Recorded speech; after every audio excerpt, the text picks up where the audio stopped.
આજે પણ દક્ષિણમાં વિજયવાડા જાઓ, એ વિજયવાડા પાસે આ પન્ના નરસિંહના બેઠકજી છે, ત્યાં સ્વયં નરસિંહ ભગવાનનું એ મંદિર છે અને બહુ જ પ્રભાવી ને ચમત્કારિક નરસિંહ ભગવાનનું એ મંદિર છે. આજે પણ ત્યાં નરસિંહ ભગવાનને પન્નો આરોગાવામાં આવે અને પન્નો આરોગે છે સાક્ષાત ભગવાનને, એમ આરોગતા હોય એવા અવાજ આવે છે અને પન્ના આરોગવાનો એ પ્રકાર ત્યાં આજે પણ છે. શ્રી મહાપ્રભુજી પન્ના નરસિંહ પધાર્યા, ચોકરના વૃક્ષ નીચે બિરાજમાન થયા. જ્યાં મહાપ્રભુજી બિરાજ્યા છે ખબર પડી સ્વયં નરસિંહ ભગવાન નીચે પધાર્યા અને મહાપ્રભુજી બે હાથ જોડીને વિનંતી કરી, શ્રી નરસિંહાય નમઃ એમ કરીને વંદન કર્યા છે. આ નરસિંહ ભગવાનની ગાથા ભાગવતજીમાં તમે બધા જ જાણો છો. પ્રહલાદ ઉપર કૃપા કરવા માટે ભગવાન નરસિંહ થાંભલામાંથી પ્રગટ થયા અને કઈ રીતે કૃપા કરી છે. નર અને સિંહ રૂપે ભગવાન પધાર્યા છે. આ કુદરતમાં ક્યાં એવું સ્વરૂપ ન દેખાય એવું સ્વરૂપ ધારણ કર્યું. જોવાની વાત એ છે, ભક્તોના મનોરથો પૂરા કરવા માટે ભગવાન કેવા રસ્તાઓ ગોતી લે છે. કુદરતમાં ન હોય એવું સ્વરૂપ ધારણ કર્યું, પ્રહલાદજી પર કૃપા કરી છે. મહાપ્રભુજી અહીંયા પધાર્યા. કૃષ્ણાસ મેઘનને આજ્ઞા કરી કે તમે પન્નો સિદ્ધ કરો, ગુલાબ જળમાં ઇલાયચી અને ખાંડ મેળવી સુંદર પન્ના સિદ્ધ કરો. ભગવાન નરસિંહને એ અતિ પ્રિય છે. કમલાજીને આજ્ઞા કરી કે તમે આરોગાવા માટે સાથે ચાલો. કમલાજીએ પૂછ્યું પણ ભગવાનને પન્નો કેમ આરોગાવામાં આવે છે? ત્યારે મહાપ્રભુજીએ સમજાવતા કહ્યું કે સ્વયં ભગવાન થાંભલો ફાડીને પ્રગટ થયા, એટલા કોપાયમાન હતા કારણ કે ભક્તને શ્રમ પડી રહ્યો હતો અને એટલા બધા કોપાયમાન થઈને આવો મોટો શ્રમ કર્યો એટલે ભગવાનના રોમ રોમમાંથી શ્રમ બિંદુઓ પ્રગટ થઈ ગયા. ભગવાન અતિ શ્રમિત થયા અને એમને શીતલતા આપવા માટે આ ભગવાનને પન્નો આરોગાવામાં આવે છે. ભગવાન નરસિંહ જયારે પ્રગટ થયા ત્યારે એટલા સ્વયં લક્ષ્મીજી પણ ગભરાવા લાગ્યા. એ શાંત કરવા લાગ્યા તો ડરીને ભાગી ગયા લક્ષ્મીજી. દેવતાઓ તો દૂર દૂરથી કોપાયમાન થઈ રહ્યા છે, કોપાયમાન ભગવાનને જોઈને થરથર કાપી રહ્યા છે. પછી પ્રહલાદને વિનંતી કરી કે તું પરમાત્માને શાંત કરવા જા અને સ્વયં પ્રહલાદ ભગવાન પાસે આવ્યા અને ભગવાન નરસિંહ એક ગાય પોતાના વાછરડાને ચાટે એ રીતે પ્રહલાદજીને ખોળામાં બેસાડી ભગવાન અને પ્રહલાદને જીભથી ચાટી રહ્યા. આવી કૃપા ભગવાને પ્રહલાદ પર કરી. તો એમને શાંત કરવા માટે, એમને શીતલતા આપવા માટે ભગવાનના શ્રમ પ્રસ્વેદ રોમ રોમનાથી પ્રગટ થયા છે એટલે એમને ઠંડક પડે એટલે પન્નો આરોગાવામાં આવે છે. એવો ક્રમ અહીંયા બતાવ્યો. ભગવાન ભાગવતજીનું પારાયણ મહાપ્રભુજી અહીંયા કર્યું છે અને નિત્ય નરસિંહ ભગવાન ભાગવતજીનું શ્રવણ કરવા માટે પધારે છે. એવી કથા અહીંયા ગાઈ છે અને અહીંયા બિરાજમાન મહાપ્રભુજીને વંદન કરીએ. બોલો વલ્લભાધીશ કી જય. 38માં બેઠકજી લક્ષ્મણ બાલાજી એટલે તિરુપતિ બાલાજી. એમની પણ બહુ દિવ્ય ગાથા છે. આખી કથા તો બાલાજીની ચરિત્ર જોવા જાઓ તો કેવો અદ્ભુત પ્રસંગ અને જેવો ઠાકોરજીના ગોવર્ધનનાથજીના પ્રાગટ્યનો કથા છે ને, જેમ ગાય આવી દૂધ સ્ત્રવીને જાય એવી જ કથા બાલાજીના પ્રાગટ્યની પણ છે. તો બહુ અદ્ભુત પ્રસંગો છે. ચરિત્રોનો અત્યારે સમય નથી પણ અહીંયા મહાપ્રભુજી પધાર્યા છે અને મહાપ્રભુજીના કુળ દેવતા લક્ષ્મણ બાલાજી છે, તિરુપતિ બાલાજી. એટલે આજે પણ અમારે ત્યાં કુળ દેવતાનું જ્યારે સ્વરૂપ બનાવવામાં આવે ત્યારે તિરુપતિ બાલાજીને કુળ દેવતા રૂપે પધરાવવામાં આવે. એ તૈલંગ કુળમાં એ પરંપરા છે. મહાપ્રભુજીમાં લક્ષ્મણ ભટ્ટજી મહાપ્રભુજીના પિતાને અનન્ય આસક્તિ છે અને ક્ષણ અળગા રહેતા નથી. મહાપ્રભુજીને થયું જો આ રીતે આસક્તિ રહેશે તો હું પૃથ્વી પરિક્રમા કરીને દૈવી જીવો પર કૃપા નહીં કરી શકું. આપની પરમ ગતિ થાય, ભગવત પ્રાપ્તિ થાય એ મહત્વનું છે. સ્વયં મહાપ્રભુજી પિતાને લઈ ત્યાં કાકરવાડમાં પણ ગયા છે, બધાને મળ્યા છે અને પિતા સાથે તિરુપતિ બાલાજીના દર્શન કરવા મહાપ્રભુજી પધાર્યા. મહાપ્રભુજી પધાર્યા, લક્ષ્મણ ભટ્ટજી પિતાજી સાથે છે અને એવી ઇતિહાસમાં કથા કહેવામાં આવે છે કે એ સમયે લક્ષ્મણ બાલાજીએ બગાસું કાઢ્યું, મુખ ખોલ્યું અને મુખ ખોલ્યું મોટું અને એ સમયે લક્ષ્મણ ભટ્ટજીએ મુખમાં પ્રવેશ કર્યો અને સદે લક્ષ્મણ બાલાજીમાં સમાઈ ગયા મહાપ્રભુજીના પિતાજી. એવી કથા, એવો ઇતિહાસ અહીં કહેવામાં આવે. મહાપ્રભુજી સૂતક આદિ લાગ્યું, દૂર થયું. ત્યારબાદ અહીંયા કુંડ પાસે સ્વયં મહાપ્રભુજી પુષ્કર કુંડ છે ત્યાં નિકટ બિરાજીને ભાગવતજીનું પારાયણ મહાપ્રભુજી કર્યું. બાલાજી પોતે પધાર્યા ને આગ્રહ કર્યો કે આપ સેવામાં પધારો. અને મહાપ્રભુજી પોતે તિરુપતિ બાલાજીમાં ભીતર પધાર્યા છે અને શણગાર કર્યા છે. એવા સુંદર શણગાર કર્યા, બધા પ્રસન્ન થઈ ગયા. તેના પૂજારી પંડાઓ પ્રસન્ન થઈ ગયા અને 50 રૂપિયા આપીને કહ્યું કે બાલાજીને અધિક કઈ સામગ્રી પ્રિય છે તો એ સિદ્ધ કરા. અને ત્યારે પંડાઓએ કહ્યું કે અમારા બાલાજીને મન મનોહરની સામગ્રી બહુ પ્રિય છે, મનોહરના લડ્ડુ ઠાકોરજીને બહુ પ્રિય છે. એટલે મહાપ્રભુજીએ એ સમયે સામગ્રી મંગાવી અને મનોહરના લાડુ, જો આજે પણ તમે બાલાજી જાઓ ને તો મન મનોહરના લડ્ડુ એમને આરોગાવવામાં આવે. અને આપણી હવેલીઓમાં ઉત્સવોમાં ઠાકોરજીને પણ મન મનોહરની સામગ્રી આરોગાવવામાં. કારણ કે એ મહાપ્રભુજીએ ત્યાં લક્ષ્મણ બાલાજીને આરોગાવી હતી તો એ સામગ્રી ત્યાં આપણા ગોવર્ધનનાથજી પણ આરોગે છે એ ભાવથી.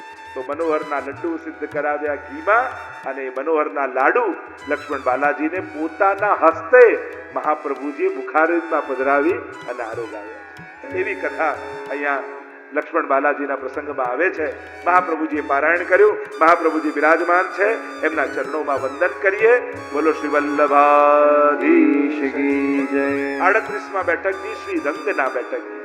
મહાપ્રભુજી પરિક્રમા કરતા કરતા કાવેરી નદીના તટ ઉપર શ્રી રંગધામ પર રંગજીમાં પધાર્યા છે. ચોકરના વૃક્ષ નીચે બિરાજમાન થઈ ભાગવતજીનું પારાયણ મહાપ્રભુજીએ કર્યું છે. આ 38મી બેઠકજી છે. ઠાકોરજી શ્રી રંગજી પધાર્યા છે મહાપ્રભુજીને મળવા માટે.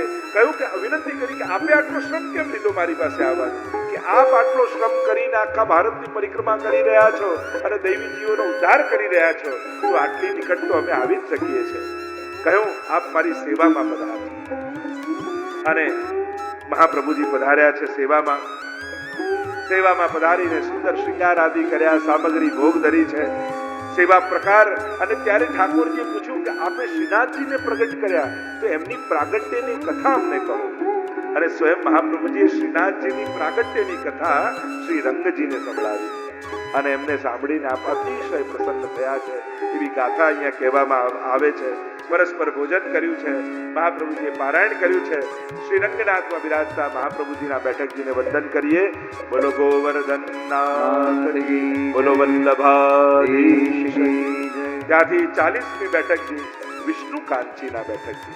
જો મહાપ્રભુજીની દક્ષિણ યાત્રા ચાલી રહી છે, વિષ્ણુ કાંચી મહાપ્રભુજી બિરાજમાન થયા છે. આપણે ત્યાં સપ્તપુરીઓ માનવામાં આવી છે અને 7 પુરીમાં 3.5 પુરીઓ વિષ્ણુની છે અને 3.5 પુરીઓ શિવજીની છે. તો આ કાંચીમાં વિષ્ણુ કાંચી છે અને શિવ કાંચી છે, બંને છે. અડધી પુરી મળીને એક થાય. તમે સપ્તપુરી જોવા જાવ તો મથુરા, અયોધ્યા અને દ્વારિકા, આ 3 પુરીઓ વિષ્ણુની છે, ભગવાન વિષ્ણુ. અને આમાં વિષ્ણુ કાંચી ઉમેરો એટલે 3.5 પુરીઓ સપ્તપુરીમાં વિષ્ણુની થઈ. એ રીતે સપ્તપુરીઓમાં 3 મહાદેવજીની છે. કાશી, માયાપુરી એટલે કે હરિદ્વાર અને આપણે ત્યાં ઉજ્જૈન, અવંતિકા, આ શિવજીની 3 પુરીઓ. અને એમાં અડધી પુરી આ શિવ કાંચી. તો મહાપ્રભુજી વિષ્ણુ કાંચી પધાર્યા છે, સ્વયં પ્રભુ મળવા માટે પધાર્યા છે. વરદરાજ ભગવાન બિરાજમાન છે. આજે પણ જો તમે ત્યાં જાઓ વરદરાજજી બિરાજનું સ્વરૂપ બિરાજમાન છે. મહાપ્રભુજીને મળવા માટે પધાર્યા. કહ્યું કે આપ મારા નિજ મંદિરમાં પધારો. મહાપ્રભુજીએ દમલાજીને કહ્યું કે અમે ઠાકોરજીના મંદિરમાં નહીં જઈએ. પૂછ્યું કેમ? કે 24 સીડીઓ છે વરદરાજજી પાસે જવાની અને એના એક પગથિયા ઉપર ગીત ગોવિંદની અષ્ટપદીઓ લખાયેલી. જયદેવજી રચિત ગીત ગોવિંદ. મહાપ્રભુજી એને પણ ખૂબ પ્રમાણિત માને છે. જેવી અષ્ટસખાની વાણીનું મહાત્મ્ય છે એટલું જ મહાત્મ્ય જયદેવજી રચિત ગીત ગોવિંદનું છે. ખૂબ રસાત્મક અષ્ટપદીઓ છે, 24 અષ્ટપદીઓ છે. અને મહાપ્રભુજીએ કહ્યું કે એમના પગથિયા ઉપર પ્રભુનું નામ ગીત ગોવિંદની એક શ્લોકો લખ્યા છે. અને જ્યાં ભગવાનનું પ્રભુનું નામ છે અને ભગવત નામ પણ ભગવત રૂપ છે તો ત્યાં અમે પગ કેમ મૂકી શકીએ? એટલે અમે જ્યાં ગીત ગોવિંદ લખ્યું હશે એના ઉપર પગ નહીં. મહાપ્રભુજી ના પાડી ત્યારે પ્રભુ પોતે પધાર્યા અને બીજા રસ્તે હાથ પકડીને મહાપ્રભુજીને લઈ ગયા. મહાપ્રભુજી આપણા આચાર્યો, પ્રભુ, પ્રભુનું ધામ, પ્રભુનું નામ, પ્રભુની સેવા, આ બધામાં કેવા વિવેક જાળવે, કેવા આદર જાળવે. આપણે પણ જ્યારે પ્રભુના મંદિરમાં જઈએ, ક્યાંક પ્રભુનું કીર્તન કથા આદિ થતું હોય ત્યારે કેવું રિસ્પેક્ટ એ સ્થાનને આપવું જોઈએ, એ નામને આપવું જોઈએ, એ આપણે શીખવું. પ્રભુના મંદિરમાં ઠાકોરજી સામે બેઠા હોય અને તોય આપણે જો અવિવેક તો એનો વિવેક જાળવે. આ બધા નાના નાના વિવેકો દ્વારા આપણે પ્રભુને રિસ્પેક્ટ આપીએ. એ આદર આપણે જાળવો જોઈએ. કઈ રીતે ઠાકોરજી આગળ ઉભા રહેવાય, કઈ રીતે બેસાય, કઈ રીતે વાત થાય. આપણે ત્યાં હરિ, ગુરુ અને વૈષ્ણવ ત્રણેયના વ્યવહારનો એક વિવેક છે. એ વિવેક જાળવી, કારણ કે મહાપ્રભુજી આપણને સંસ્કાર આપ્યા છે. આજે પણ પુષ્ટિ માર્ગમાં આ બધા લોસ નથી. ઘણી વાર લોકો કે પુષ્ટિ માર્ગમાં બધા નિયમો બહુ કડક તમારે. આ બધા નિયમો નથી, આ બધા ડિસિપ્લિન છે, વિવેક છે, શિસ્ત છે. કઈ સ્કૂલ સારી કહેવાય? ભણતર તો બધામાં સરખું હોય, પણ જ્યાં ડિસિપ્લિન સારું હોય ને એ સ્કૂલને સારી કહેવાય. તો 500 વર્ષોથી એ ડિસિપ્લિન પુષ્ટિ માર્ગમાં આપણે લોકોએ જાળવી રાખ્યું છે. બેસવાનું, ઉઠવાનું, બોલવાનું, સેવા કરવાનું, આ બધાનું, ભક્તિ કરવાનું, આ દરેકનું ડિસિપ્લિન છે. ઘણી વાર જૂના વૈષ્ણવ એ આમ નહીં કરવાનું, આમ કરો, આમ નહીં બોલવાનું, આમ બોલો. ઘણી વાર લોકો ઈગો પર લઈ લે કે આવું અમને ટોકે. દરેક વસ્તુ ઈગો પર ન લેવાની. જો જે વસ્તુમાં પ્રભુની ભક્તિ અને સેવા છુપાયેલી હોય ને એ વસ્તુને ઈગો રૂપે ન લો, એને શિક્ષણ રૂપે લેજો. આમના થકી મને આ શીખવા મળે, મને જાણવા મળે. ઉલટાનું કહેવું જોઈએ, કંઈક ખોટું થાય તો અમને કહેજો, જેથી અમને શીખવા મળે. આપણે જો એવી રીતે રહેવા લાગીશું કે આપણને કોઈને કહેવાની હિંમત જ નહીં થાય, તો એમાં અધપતન આપણું જ થશે. આપણે નવું કંઈ શીખી નહીં શકીએ. ઘણા લોકોને જોઈએ, એટલા મોટા પદ ઉપર હોય, એટલા મોટા સ્થાન પર હોય, પણ એટલા વિવેકી હોય, સતત એમ કે અમને શીખવાડજો, અમને બતાવજો, અમને કહેજો શું કરવાનું. અમને નથી ખબર, હું નથી જાણતો, એ વાતનો સ્વીકાર કરવો ને એનાથી મોટું કોઈ જ્ઞાન નથી. મને બધી ખબર છે, મને કોઈએ નહીં કહેવાનું, એ વ્યક્તિનું ક્યારેય કલ્યાણ ન થાય. ઘણા લોકો એમ અમને નહીં કહેવાનું. આ કોઈને ટોકવા માટે નથી, આ શીખવા માટે. આ જો આવી ભાવના આપણા મનમાં હોય તો ઘણું બધું શીખવા મળે. અહીંયા મહાપ્રભુજી પધાર્યા છે, શ્રીનાથ પાગટ્યની વાર્તા પુનઃ સંભળાવી છે, એમ કહ્યું છે. અને પ્રભુને પ્રિય સામગ્રી કઈ છે તો કહ્યું કે અહીંયા એક વિશેષ પ્રકારની કાંચી ઇડલી થાય છે. એ માફીને ઢોકળાની જેમ બનાવવામાં આવતી હોય છે, એ જુદો જુદો પ્રકાર હોય છે. અને એ સામગ્રી કરી અને ઠાકોરજીને આરોગ આવી છે. મહાપ્રભુજીએ અહીંયા ભાગવતજીનું પારાયણ કર્યું છે, તો અહીંયા બિરાજતા મહાપ્રભુજીને વંદન કરીએ. અહીંના જે પૂજારી હતા અને હસ્તરામજી, એમને વિનંતી કરી કે મને શરણે લો. શરણે લીધા અને કહ્યું મને વ્રજ લીલાના દર્શન કરવા છે. મહાપ્રભુજીએ કૃપા કરી એના જે મુખિયાજી હતા એમને વ્રજ લીલાના દર્શન કરાવ્યા. તો આ સ્થાન પર બિરાજતા મહાપ્રભુજીને વંદન કરીએ. બોલો વલ્લભાધીશ કી જય. 41માં બેઠકજી રામેશ્વરના સેતુ બંધના બેઠકજી. અહીંયા મહાપ્રભુજી પધાર્યા. સેવકોને કહ્યું કે આ એ સ્થાન છે કે સ્વયં ભગવાન રામે મહાદેવજીનું સ્થાપન અહીંયા રામેશ્વર ભગવાનનું કરેલું છે. અહીંયાથી સીતાજીને લેવા માટે ભગવાન રામ પધાર્યા હતા અને સેતુ બંધ કર્યો. આ કથા મહાપ્રભુજીએ સંભળાવી છે. જો આપણે ત્યાં પ્રાચીન આચાર્યો ના વચનામૃતમાં આવે છે કે ભગવાન રામ મર્યાદા પુરુષોત્તમ છે, પણ 4 પુષ્ટિ કાર્યો એમણે કર્યા છે. 4 કાર્યોમાં ભગવાને પોતાની કૃપા બતાવી છે. પહેલું, શલ્યાને અહિલ્યા કરી, પોતાના ચરણનો પ્રતાપ બતાવ્યો, ચરણોનો સ્પર્શ કરાવ્યો. જે પાષાણ બની ગઈ હતી, અહિલ્યાની વાર્તા આવે છે ને, શિલા રૂપે હતી, ચરણનો સ્પર્શ કરાવ્યો ને અહિલ્યા સ્ત્રી બની ગઈ. એમાં ભગવાનની કૃપા બતાવી. મર્યાદા ભગવાને મૂકી દીધી, પુષ્ટિ કરી. બીજું, ભગવાન રામે શબરીના એઠા બોર ખાધા. મર્યાદા પુરુષોત્તમ ન ખાઈ શકે, કારણ કે મર્યાદામાં રહેવું એની મર્યાદા છે. પણ આ પુષ્ટિ કાર્ય કર્યું અને એઠા બોર આરોગ્ય, આ પુષ્ટિ લીધા. ત્રીજું, રામ નામથી પથરા તરાવ્યા, એ પણ પુષ્ટિનું કાર્ય છે. મર્યાદા પુરુષોત્તમ તો મર્યાદા સાચવીને. એટલે મનુષ્યની જેમ ભગવાન બધી જ ભગવાન રામ લીલા કરે છે. પ્રત્યેક લીલામાં મનુષ્ય રડે છે પત્નીના વિયોગમાં, માતા પિતાની આજ્ઞા માનીને વનમાં જતા રહે છે, જેવું એક આદર્શ માનવ જીવન મનુષ્ય હોય એવી ક્રિયા. પણ આ 4 કાર્યોમાં પુષ્ટિ પોતાનો પ્રભાવ બતાવે. રામ નામ લખીને પથરા ધરાવે, નામનું મહાત્મ્ય બતાવે. અને ચોથું, સદેહ અયોધ્યા વાસીને સાકેત ધામ લઈ ગયો. કોઈના કર્મોના હિસાબ ન કર્યા અને સદે ભગવત ધામની પ્રાપ્તિ કરી. આ પણ પુષ્ટિ કાર્ય. તો આ 4 કાર્યો પુષ્ટિ ના કર્યા. મહાપ્રભુજી અહીંયા બિરાજમાન થયા, ભાગવતજીનું પારાયણ કર્યું અને રામેશ્વર ભગવાન અહીંયા દર્શન પારાયણનું શ્રવણ કરવા માટે પધારે છે અને નિત્ય એનું શ્રવણ કરે છે. અહીંયા બિરાજતા મહાપ્રભુજીને વંદન કરીએ. આગળ 42માં બેઠકજી મલયાચલ પર્વતના બેઠકજી. તમે ઊટીથી મૈસૂરના રોડ પર જાઓ ત્યાં ઘનઘોર વન અને આ અપ્રગટ બેઠક છે મલયાચલ. હજી પ્રગટ નથી. અમે પ્રગટ કરવા માટે જોવા માટે પણ સ્થાન ગયા હતા, ઘણા વર્ષો થયા એ વાતને. અને એટલું બધું ઘોર જંગલ છે, ચારે બાજુ આમ જંગલી હાથીઓ ફરતા હોય છે. અને હેમ ગોપાલજીનું મંદિર. હવે અપભ્રંશ હિમ ગોપાલ કે ત્યાં ઠંડી બહુ રહે, પણ મલયાચલ એટલે મલય ચંદનના જંગલો છે ત્યાં બધા. અને ટેકરી ઉપર હેમ ગોપાલજી પ્રભુ બિરાજે છે ને ત્યાં વાર્તા શ્રીનાથજીના પ્રસંગમાં આવે છે કે શ્રીનાથજી પોતે આજ્ઞા કરે છે કે દક્ષિણમાં આ હેમ ગોપાલજી એ સાક્ષાત મારું સ્વરૂપ છે.